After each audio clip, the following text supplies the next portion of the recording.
Saudações do crente docente, está no ar o CBcast, o podcast da sua lição bíblica. Nesse trimestre nós estamos tratando sobre maturidade cristã, decisão pessoal e mudança de mentalidade. Lições da Palavra de Deus da Central Gospel Editora, comentada pelo ilustríssimo pastor Joá Caetano. Nesta semana nós estamos na lição de número 5, Mudanças para a Maturidade. O texto bíblico básico se encontra no livro do profeta Isaías, capítulo 6, dos versículos 1 a 8. O texto áureo está na segunda carta de Paulo aos Coríntios, capítulo 5, versículo 17, que diz: assim que se alguém está em Cristo, nova criatura é. As coisas velhas já passaram, eis que tudo se fez novo. É bem verdade que até aqui você pôde compreender que a vontade de Deus para nós é que consigamos atingir a estatura de varão perfeito, a uma estatura de cristão maduro, de uma fé madura, de uma firmeza na rocha que é Cristo, e não no caminho da areia, né? No caminho da areia, casa construída na areia, quando vem as adversidades e os ventos, logo se vai e se arrebenta toda por não ter firmeza, por ser imaturo. O escritor aos Hebreus, lá no capítulo 5, versículo 12 até o 14, ele diz: porque devendo já ser mestres pelo tempo, ainda necessitais de que se vos torne a ensinar quais sejam os primeiros rudimentos das palavras de Deus, e vos haveis feito tais que necessitais de leite, e não de sólido mantimento, porque qualquer que ainda se alimenta de leite não está experimentado na palavra da justiça, porque é menino. Mas o mantimento sólido é para os perfeitos, ou seja, aqueles que já estão atingindo um nível melhor de desenvolvimento, de crescimento, de estatura, os quais, em razão do costume, têm os sentidos exercitados para discernir tanto o bem como o mal. O cristão maduro, ele consegue discernir o bem do mal. O apóstolo Paulo também tem esse conceito, essa mesma mentalidade, quando ele diz para a igreja dos Coríntios, uma igreja a qual nenhum dom faltava, uma igreja pentecostal, uma igreja de altos valores espirituais, mas que tinham problemas relacionais, problemas de desordem, problemas concernentes à liturgia que estava equivocada. E quando ele escreve a primeira carta aos Coríntios, lá no capítulo 3, ele diz assim: e eu, irmãos, não vos pude falar como a espirituais, mas como a carnais, como a meninos em Cristo. Ou seja, a imaturidade atrapalha a comunicação na igreja. A imaturidade atrapalha o desenvolvimento linguístico espiritual na vida do crente, na vida da igreja. E ele continua: com leite vos criei e não com manjar, porque ainda não podíeis. Ou seja, é necessário respeitar as fases do crescimento espiritual. Não pode pular etapas, não pode pular o momento da nutrição. O recém-nascido, ele se alimenta de leite, o leite é nutritivo, o colostro é nutritivo, ajuda na imunidade, ajuda no crescimento, no desenvolvimento, ajuda nas células, ajuda na pele, ajuda em todo o seu desenvolvimento. Paulo tinha essa mentalidade.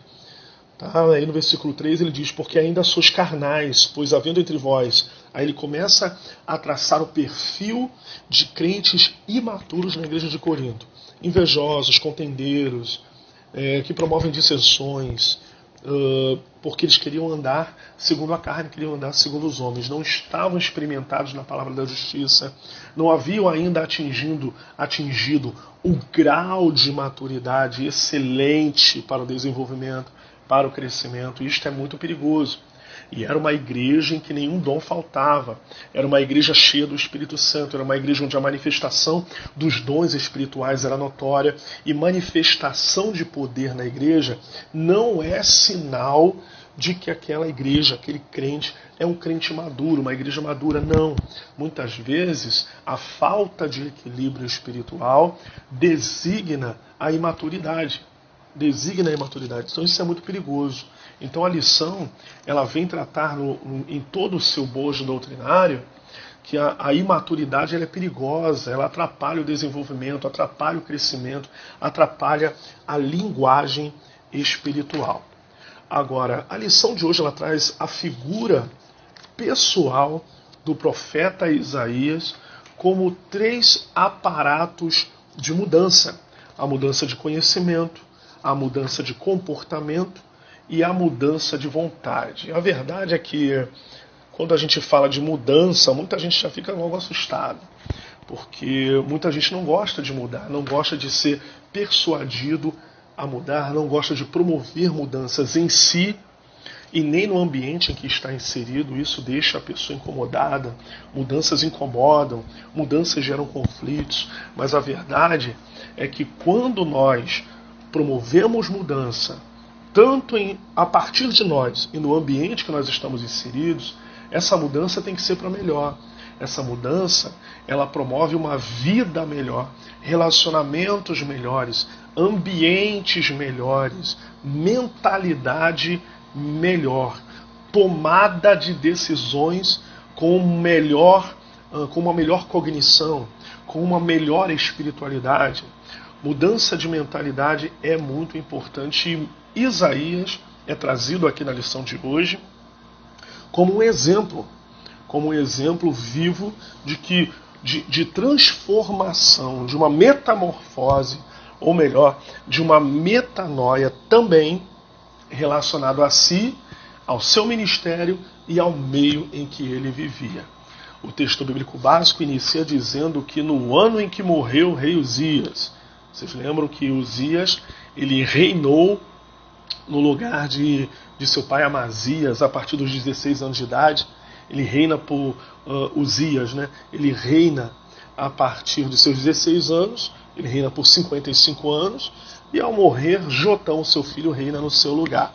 A história desse reino você encontra em 2 Reis 15, do 1 ao 7, e também em 2 Crônicas 26 e outras referências. O profeta Isaías ele está nesse contexto de reino. Só que ele vai receber essa revelação, que vai ser transformadora para a vida dele, no ano da morte do rei Uzias.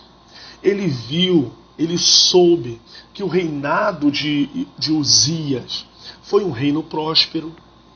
Ele viu prosperidade no reinado de Uzias. Ele viu o reinado moderado de Jotão, o sucessor de Uzias. Ele viu o reinado idólatra, homicida e humilhante do rei Acais. O reinado de Acais é narrado em 2 Crônicas 28 e outras referências. Ele viu o reinado avivado e inicial do rei Ezequias, em 2 Crônicas 29, 2 Reis 18, Isaías 36 ao 39. Isaías viu o reinado, por último, né? Quando ele recebe a revelação, ele vê o reinado sublime, poderoso, altíssimo do Senhor dos Exércitos, conforme narra a revelação de Isaías 6. Então, Isaías está num contexto do reinado de Uzias, Jotão, Acais e Ezequias, os reis do reino de Judá. O profeta ele precisa estar atento às mudanças ao seu redor. O cristão ele precisa estar atento a mudanças que acontecem no seu contexto, mudanças que acontecem ao redor da sua casa, mudanças que acontecem ao redor do seu bairro, da sua cidade, da sua nação, mudanças que acontecem a nível global. Você precisa estar atento a isso, crente. Isso vai contribuir também para como você vai reagir dentro do seu nível de maturidade a todas essas demandas. A forma com que você reage às mudanças externas é que vai definir o seu nível de maturidade. É o que vai definir como você vai agir a partir do seu interior. Isaías, no início do seu ministério, ele contempla Deus reinando. Ele vê o Senhor num alto e sublime trono. Então ele era o Senhor mostrando para ele que, apesar de que ele havia visto vários reinos humanos em andamento, o Senhor estava em seu alto e sublime trono, reinando sobre tudo e sobre todos. Isso é um conceito que todo cristão precisa ter. Todo homem, toda mulher de Deus precisa entender. Então a revelação que ele recebe é uma revelação transformadora. Ele vai contemplar aquilo que ele não viu em reinado nenhum. Ele não viu isso no reinado de Uzias, ele não viu no reinado de Jotão, ele não viu no reinado de Ezequias nem de Acás.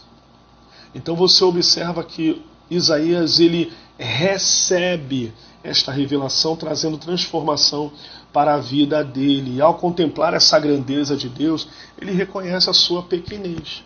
Ele diz, estou perecendo. Ele diz que é de lábios impuros. Quando ele diz, estou perecendo, ele está dizendo, eu necessito de mudança. Eu estou perecendo. É autoconsciência. Né?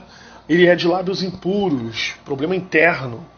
Né? O que está dentro, quando sai, contamina. Jesus ensinou que o que sai que contamina. Ou seja, se dentro estiver cheio de impureza, o que sair de dentro vai contaminar o ambiente. Ele habitava no meio de um povo de impuros lábios, problemas externos, que influenciavam a vida dele de santidade, que influenciavam a vida dele como cidadão, como homem. Tá? E quando ele diz que aquela tenaz tocou-lhe a boca, o serafim toca em sua boca, ele está dizendo que naquele momento Deus está purificando. Não purifica o povo. Deus primeiro trata de você e depois dos outros.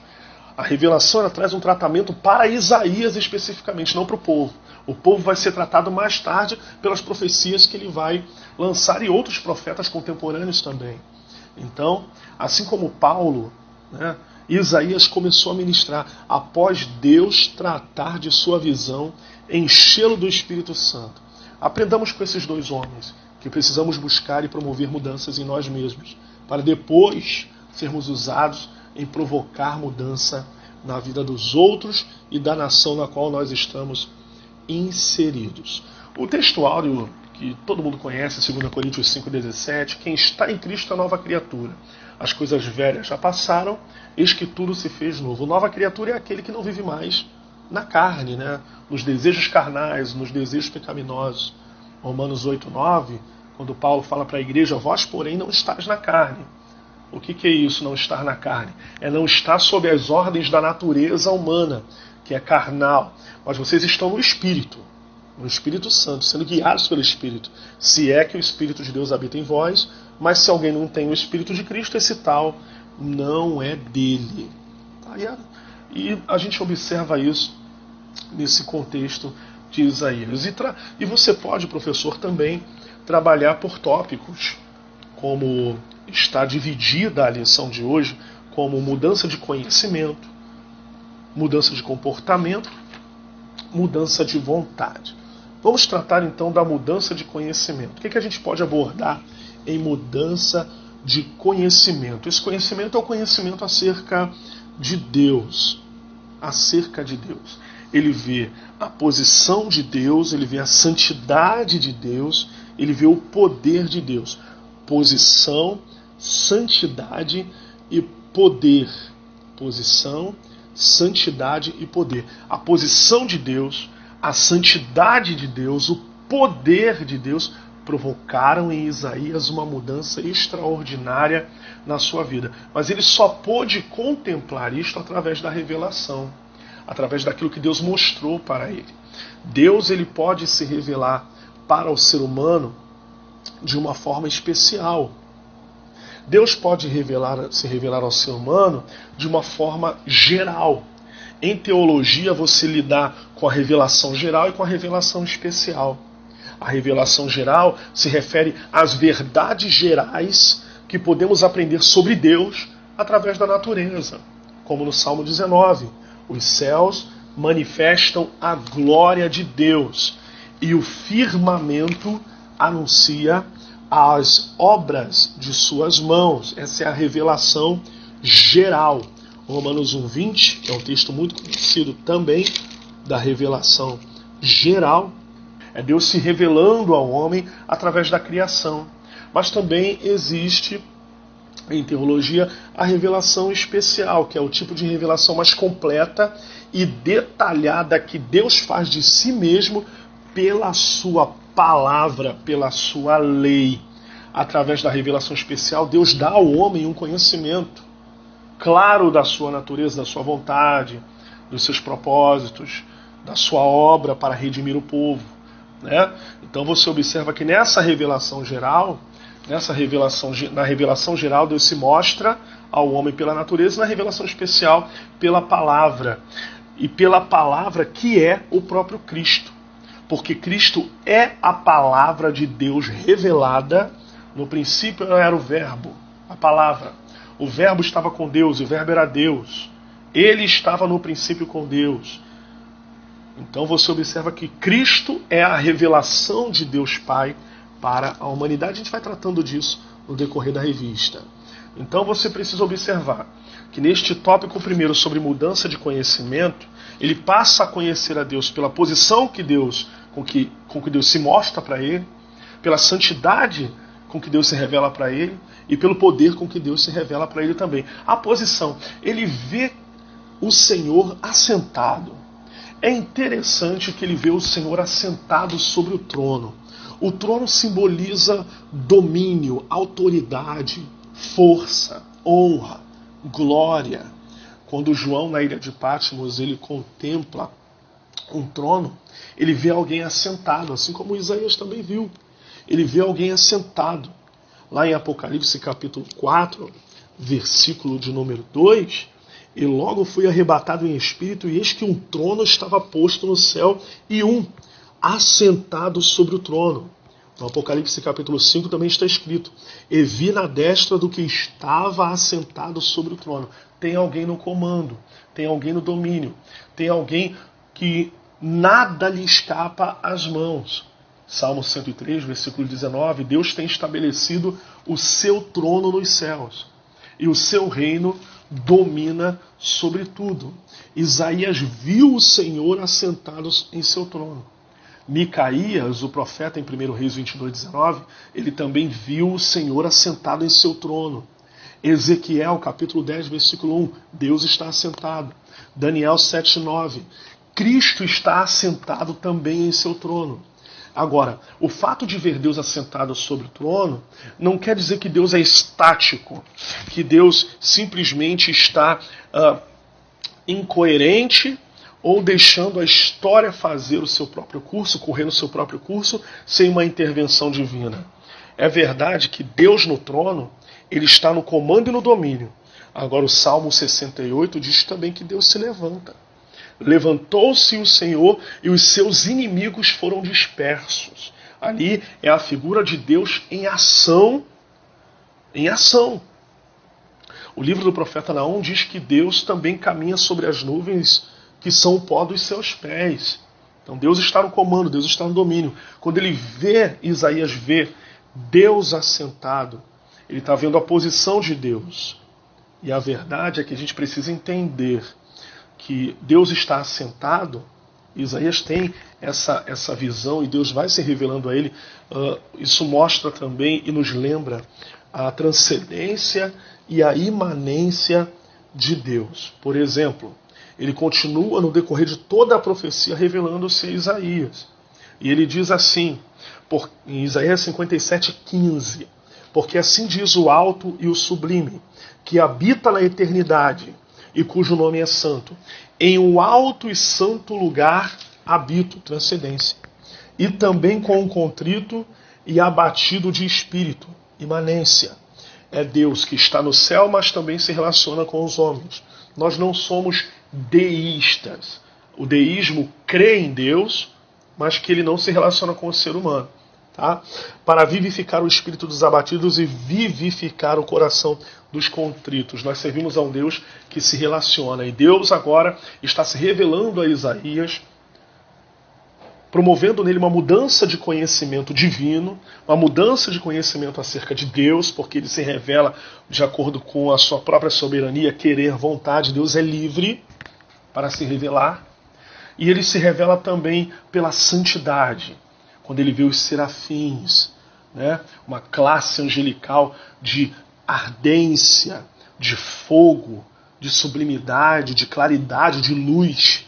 Todos os atributos de Deus giram em torno da sua santidade, da santidade divina. Quando os serafins estão testemunhando uns para os outros, comunicando-se uns com os outros, em louvor, em adoração, dizendo: Santo, Santo, Santo é o Senhor dos exércitos, toda a terra está cheia da sua glória. Todos os atributos de Deus giram em torno da santidade dele. Deus é onipotente porque é santo, santo porque é onipotente, onisciente porque é santo, santo porque é onisciente, onipresente porque é santo, santo porque é onipresente, imutável porque é santo, santo porque é imutável, eterno porque é santo, santo porque é eterno, e por aí vai. Nós glorificamos a Deus pela sua santidade. E a santidade de Deus, ela tem que ser refletida em nós que somos o teu povo santo, a nação santa. A presença de Deus faz do ambiente um ambiente de santidade. Como ele se revelou a Moisés: tira as sandálias dos pés, porque o lugar, o ambiente em que tu estás é santo. Aquele príncipe do exército do Senhor que se revela a Josué, Josué na sua audácia guerrilheira, não é? És tu um dos nossos ou dos nossos inimigos? Não, eu sou príncipe do exército do Senhor e acabo de chegar. Tira as sandálias dos seus pés, porque o lugar em que você está pisando é santo. Deus se revela por sua posição. Deus se revela a Isaías pela santidade. Deus se revela a Isaías pelo poder. Isaías vê o poder de Deus se manifestar durante seu ministério. E o anjo do Senhor, por exemplo, naquela guerra de Ezequias contra Senaqueribe, Isaías vê o anjo do Senhor destruindo 185 mil soldados de Senaqueribe que haviam afrontado o Senhor. O poder de Deus se revela defendendo o seu povo. O poder de Deus se revela purificando a Isaías para que a santidade que ele estava contemplando refletisse também nele, no ministério dele, na família dele, em todo e qualquer aparato ministerial, trazendo ali uma mudança profunda no conhecimento divino na vida daquele profeta. Que haja mudança de conhecimento na minha vida e na sua. Transmita esta mentalidade aos seus alunos, uma mudança de conhecimento profundo. O tópico 2 fala de mudança de comportamento. Aí a lição é interessante que ela fala que Isaías olhou para dentro de si mesmo, ele olha para o alto, ele vê o Altíssimo, ele vê o Senhor. Ele olha para dentro de si depois daquela revelação. Ai de mim, ele está olhando, é uma introspecção. E depois ele tem a visão da obra a ser realizada. Havia algo a ser realizado. E quem iria? Quem iria? Ele teve que mudar o comportamento dele a partir daquela revelação. Revelação que não muda comportamento não é revelação. Se Deus te dá uma visão, algo extraordinário, que não promove mudança em você e no meio que você está inserido, aquilo não é uma revelação, não é uma visão. Aquilo é qualquer outra coisa, menos revelação e visão. Porque a revelação vai trazer mudança de comportamento em si e nos outros. Isso é muito importante que fique claro também. E no tópico 2, ele olha para dentro de si mesmo. E no tópico 2.2 mostra a maneira como Deus trata os pecados. Ele vai dizendo: eu estou perecendo, ai de mim que estou perecendo, porque sou um homem de lábios impuros, habito no meio do povo de impuros lábios. Ele tem os lábios purificados naquele momento, pois com esta visão tão gloriosa, a visão ela traz uma consciência da pecaminosidade. A santidade de Deus ainda não estava refletida em Isaías. Ele contempla a pecaminosidade a partir da santidade de Deus. O que é santidade? Santidade é aquilo que é totalmente oposto ao pecado. E o ser santo, a promoção da santidade, é aquilo que eu consigo fazer em oposição ao pecado. Então, aquela glória, aquela revelação, ela vem trazer purificação na vida de Isaías. Hoje, o que é que nos purifica do pecado? O que nos purifica do pecado hoje, primordialmente neste tempo da graça, pelo sacrifício de Cristo Jesus na cruz do Calvário, o que é que promove a nossa purificação? Hebreus 9, vamos ler lá, você está com a sua Bíblia aí? Na carta aos Hebreus, capítulo 9, versículos 13 e 14, que diz assim: porque se o sangue dos touros e bodes, ele falando da antiga aliança, e a cinza de uma novilha esparzida sobre os imundos os santificam, quanto à purificação da carne, aí o 14, quanto mais o sangue de Cristo, que pelo Espírito Eterno se ofereceu a si mesmo imaculado a Deus, purificará a vossa consciência das obras mortas para servires ao Deus vivo. Hebreus 9, 13 e 14. O sangue de Cristo nos purifica do pecado. O sangue de Cristo nos alimenta espiritualmente e promove amadurecimento espiritual. Hoje, além do sangue de Cristo que nos purifica do pecado, nós temos também Efésios 5, versículo 26. Efésios capítulo 5, versículo 26. Anota aí. Para a santificar, purificando-a com a lavagem da água pela palavra. A palavra purifica. A palavra nos purifica. O que mais? O que mais a gente pode ver? Isaías olha para dentro de si mesmo. Deus trata os pecados purificando com seu sangue, purificando com a sua palavra. E o tópico 2.3, o comportamento de alguém que viu a Deus. É interessante que ele nos purifica. Deus trata os pecados nos perdoando, né? Nos perdoando, Deus nos perdoa. Como é que ele trata os pecados? Nos perdoando. 1 João 9, se confessarmos os nossos pecados, ele é fiel e justo para nos purificar de toda a injustiça. Ele é fiel e justo para nos perdoar e nos purificar de toda injustiça. Ele trata dos pecados, nos perdoando, nos purificando e nos redimindo. 1 Pedro 1, abra sua Bíblia lá. 1 Pedro capítulo 1, versículos 18 e 19. 1 Pedro 1, 18 e 19. Sabendo que não foi com coisas corruptíveis como prata ou ouro que fostes resgatados, redimidos, remidos da vossa vã maneira de viver, que por tradição recebeste dos vossos pais, mas com o precioso sangue de Cristo, como de um cordeiro imaculado e incontaminado. 1 Coríntios 6:20, porque fostes comprados por bom preço, preço de sangue. Você foi resgatado. Você foi resgatado, comprado com preço de sangue. Tá certo? E a revelação, ela vai alterar o nosso comportamento. Se a revelação não altera o comportamento, então é qualquer outra coisa menos revelação. O que é comportamento?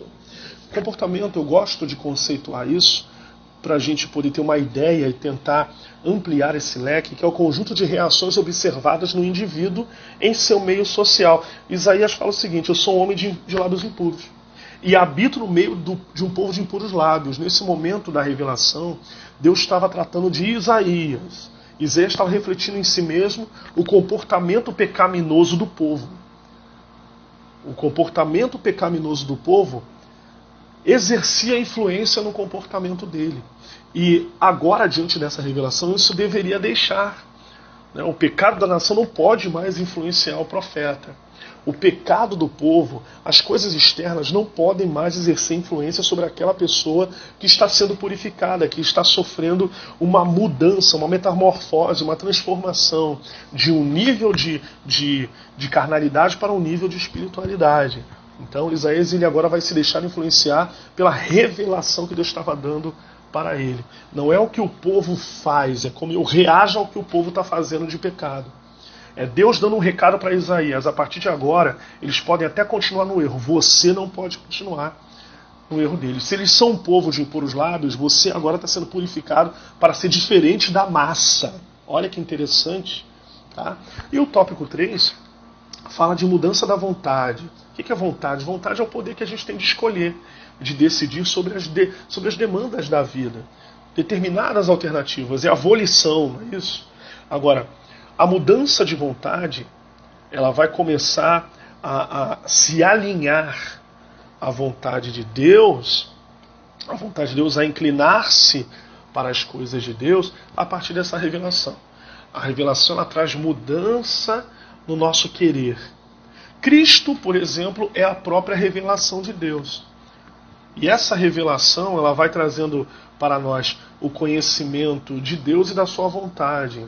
E a vontade de Deus ela é boa, a vontade de Deus ela é perfeita, a vontade de Deus ela é agradável.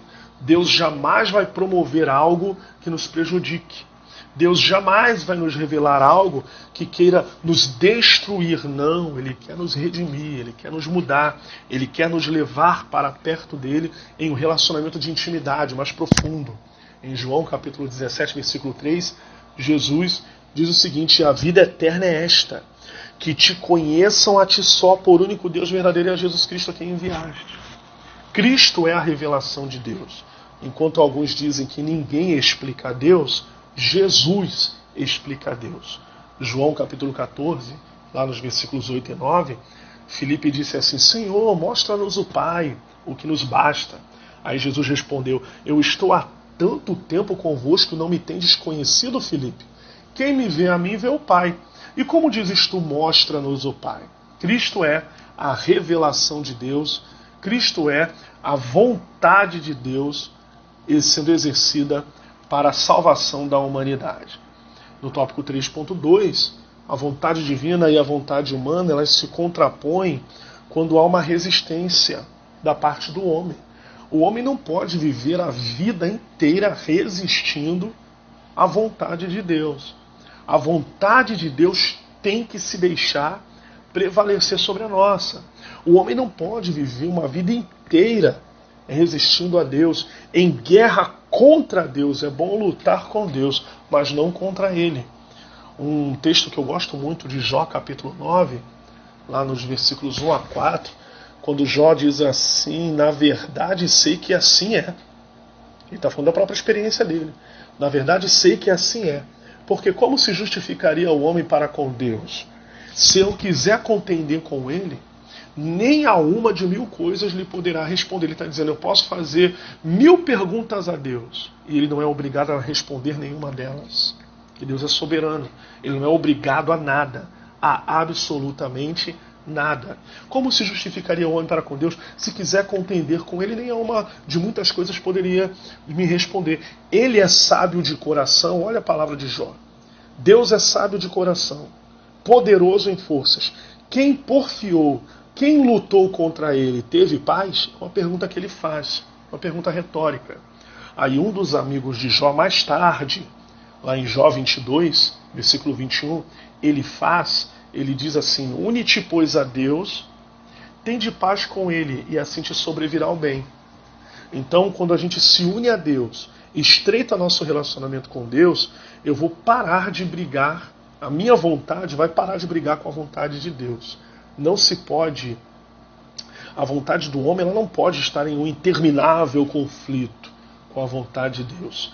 Porque esse interminável conflito da vontade do homem com a vontade de Deus, ela impede o ser humano, que aceitou a Cristo como Senhor da sua vida, de ter uma vida e uma vida em abundância. Quando ele se revela a Saulo no caminho de Damasco, Jesus diz logo: duro será para ti se recalcitrar contra os aguilhões, se você se manter teimoso e resistente. Ali é a figura do boi teimoso, literalmente. Então, a vontade divina e a vontade humana, elas vão conflitar, mas esse conflito precisa ser sanado. Este conflito precisa ser resolvido quando eu humildemente me entrego e me deixo levar pela vontade de Deus na minha vida. E agora, Isaías ele tem a vontade pessoal dele mudada. Vontade pessoal, vontade ministerial, vontade espiritual, porque ele está começando a atingir o querer de Deus dentro do seu nível de maturidade. Ele diz, Deus pergunta: a quem enviarei? E quem há de ir por nós? E Isaías responde: eis-me aqui, envia-me a mim. Somente uma pessoa madura pode dizer que está pronto para alguma determinada tarefa. Como Romanos 1,15, Paulo diz em Romanos 1,15: estou pronto. Estou pronto para vos anunciar o Evangelho. Estou pronto, não é qualquer um que pode dizer estou pronto, porque tem muita gente dizendo que está pronto, mas ainda está no leite espiritual, quando na verdade precisa atingir uma estatura diante de Deus favorável, satisfatória, para que seja um instrumento vivo nas mãos do Senhor. Que Deus nos abençoe em nome de Jesus.